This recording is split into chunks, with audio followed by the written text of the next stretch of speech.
Na unadhani tuweza kulitibu kwa mtindo namna gani kwa magolikipa ambao wapo ama wale wazoefu ambao washawahi kupita?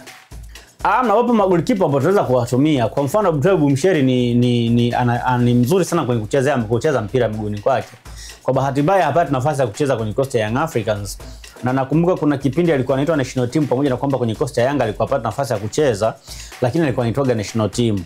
Kwa hiyo ni aina magolikipa ambao wanaweza kupata nafasi pia kujumuishwa kwenye timu ya taifa kutokana na uwezo wake mzuri wa kucheza mpira. Yaani ni golikipa ambaye sio mtu wa kubutua.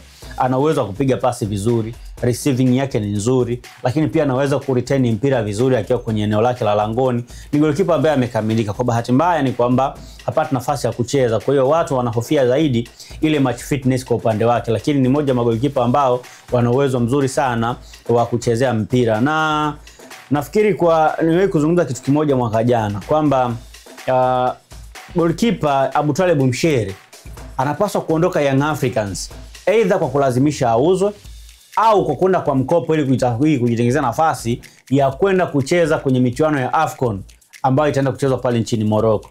Nilizungumza vile kwa sababu niliona Aishi Manula wakati ule alikuwa na majeraha makubwa kwa kikosi cha Simba. Kweli ilikuwa ni ngumu kucheza Aishi, lakini pia tayari mwishoni mwa msimu aliondoka kwenda Azam FC. Inakuwa naamini kwamba baada ya Azam kumleta Issa Fofana ingekuwa ni ngumu Aishi kucheza kwenye kikosi cha kwanza.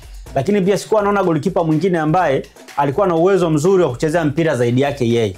Kwa hiyo angekuwa ametoka labda kucheza kwenye klabu nyingine yoyote ambayo sio Yanga, inawezekana hata sasa hivi angeitwa national team na angekuwa golikipa namba 1 kutokana na ile footwork yake.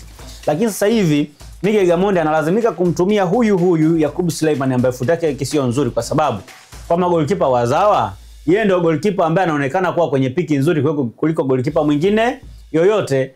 Lakini kama Abdul Bumsheri angetoka Yanga akaenda kwenye timu nyingine akaenda kucheza walau hata kwa mkopo, angepata nafasi ya kucheza, angekuja kwenye piki nzuri ambayo ingempa nafasi ya kujumuishwa kwenye kikosi kwa wakati huu, na angecheza na angekuwa na wakati mzuri, kwa sababu mpaka sasa tunaelekea kwenye michuano ya AFCON, lakini hatuna golikipa mwingine wa kumtegemea zaidi ya Yakub Suleiman. Kwa hiyo kama Abdul Bumsheri angekuwa kwenye timu ambayo anacheza, angekuwa leo tunamtegemea kwenye michuano ya AFCON, lakini hawezi kuwepo kwa sababu anakaa benchi pale Yanga. Na Yakub Suleiman kwa bahati nzuri pia golikipa namba 1 wa Simba amepata majeraha ya muda mrefu. Kwa kipindi chote cha mwezi Novemba mpaka Disemba yote hii atakuwa ndio golikipa namba 1 ya klabu ya Simba. Kwa hiyo anapata tiketi ya moja kwa moja kwenda kwenye michuano ya AFCON bila kujali kwamba atakuwa anafanya makosa makubwa ama madogo kwa kiwango gani.